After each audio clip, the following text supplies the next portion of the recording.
एक बार नारद मुनि घूमते घूमते देवलोक पहुँचे और तीनों देवियों सरस्वती, लक्ष्मी और पार्वती के पास जाकर कहा कि अत्रि पत्नी अनसुया के समक्ष आपका अस्तित्व नग्न है। तीन देवियों को यह सुनकर आश्चर्य हुआ और उन्होंने अपने अपने पति विष्णु, महेश और ब्रह्मा से देवी नारद की यह बात बताई और उनसे अनुसुईया के पत्नीव्रता धर्म की परीक्षा लेने को कहा। देवताओं ने देवियों को बहुत समझाया, लेकिन उनकी हट के सामने उनकी एक भी नहीं चली। इसके बाद ब्रह्मा, विष्णु और महेश साधु वेश बनाकर अत्रि मुनि के आश्रम में पहुँचे। उस समय अत्रि मुनि आश्रम से बाहर गए हुए थे। साधु वेश धारण के देवताओं ने भिक्षा मांगी। अतिथि सत्कार की परंपरा के चलते सती अनसुईया ने त्रिमूर्तियों का उचित रूप से स्वागत करके उन्हें खाने के लिए आमंत्रित किया। साधु वेश धारण किए त्रिमूर्तियों ने एक स्वर में कहा, हे साध्वी, हमारा एक नियम है, जब तुम वस्त्रहीन होकर भोजन परोसोगी तभी हम भोजन करेंगे। यह सुनकर अनसुईया असमंजस में पड़ गई। इससे तो उनके पत्नीव्रता धर्म खंडित हो जाएगा। उन्होंने मन ही मन ऋषि अत्रि का स्मरण किया और अपनी दिव्य शक्ति से जाना कि यह तो त्रिदेव ब्रह्मा, विष्णु और महेश हैं।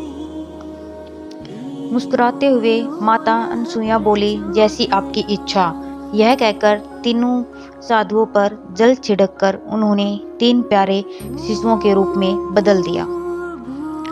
सुंदर शिशु देखकर माता अनसुईया के हृदय में माता का भाव उमड़ पड़ा। शिशुओं को स्तनपान कराया, दूध भात खिलाया और गोद में सुलाया। तीनों गहरी नींद में सो गए। अनसुईया माता ने तीनों को झूले में सुलाकर कहा, तीनों लोक पर शासन करने वाले त्रिमूर्ति मेरे शिशु बन गए। मेरे भाग्य को क्या कहा जाए। फिर वह मधुर कंठ से लोरी गाने लगी। उसी समय कहीं से एक सफेद बैल आश्रम में पहुंचा। एक विशाल गरुड़ पंख फड़फड़ाते हुए आश्रम पर उड़ने लगा और एक राजहंस कमल को चोंच में लिए हुए आया और आकर द्वार पर उतर गया। यह सब कुछ देखकर नारद, लक्ष्मी, सरस्वती और पार्वती आ पहुँचे। नारद ने विनय पूर्वक अनसुईया से कहा, माते, ये देवियाँ अपने पतियों को ढूंढ रही हैं। कृपया इनके पति को इन्हें सौंप दीजिए। अनसुईया ने तीनों देवियों को प्रणाम किया और कहा, माताओं, झूले में सोने वाले शिशु अगर आपके पति हैं तो उन्हें आप ले जा सकती हैं। लेकिन जब तीनों देवियों ने तीनों शिशुओं को देखा तो वो तीनों एक समान लग रहे थे। तीनों शिशु गहरी नींद में सो रहे थे। इस पर लक्ष्मी, सरस्वती और पार्वती भ्रमित होने लगी। नारद ने उनकी व्यथा जानकर उनसे पूछा, क्या आप अपने पति को पहचान नहीं सकती? जल्दी से अपने अपने पति को गोद में उठा लीजिए। यह सुनकर तीनों देवियों ने जल्दी में एक एक शिशु को गोद उठा लिया। वे शिशु एक साथ त्रिमूर्तियों के रूप में खड़े हो गए। तब उन्हें मालूम हुआ कि सरस्वती ने शिवजी को, लक्ष्मी ने ब्रह्मा को और पार्वती ने विष्णु को उठा लिया है। तीनों देवियां शर्मिंदा होकर दूर जाकर खड़ी हो गई। तीनों देवियों ने माता अनसुईया से क्षमा याचना की और यह सच भी बताया कि उन्होंने ही परीक्षा लेने के लिए अपने पतियों को बाध्य किया था। फिर उन्होंने प्रार्थना भी की कि उनके पति को पुनः अपने स्वरूप में ले आएं। माता अनसुईया ने त्रिदेव को उनका रूप प्रदान किया।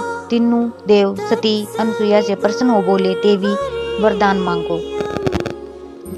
त्रिदेव की बात सुन अनसुईया बोली, हे प्रभु, आप तीनों मेरी कोख से जन्म लिए, मुझे यही वरदान चाहिए। इसके अलावा मुझे कोई भी वरदान नहीं चाहिए। तभी से वह माँ सती अनसुईया के नाम से प्रख्यात हुई। कालांतर में भगवान दत्तात्रेय के रूप में, भगवान विष्णु का चंद्रमा के रूप में, ब्रह्मा का तथा दुर्वासा के रूप में भगवान शिव का जन्म माता अनसुईया के गर्भ से हुआ। माता अनसुईया की पति भक्ति और स्थितों का तेज इतना अधिक था कि उसके कारण आकाश मार्ग से जाते हुए देवों को उनके प्रताप का अनुभव होता था। माता अनसुईया ने श्री राम, सीता और लक्ष्मण का अपने आश्रम में स्वागत भी किया था।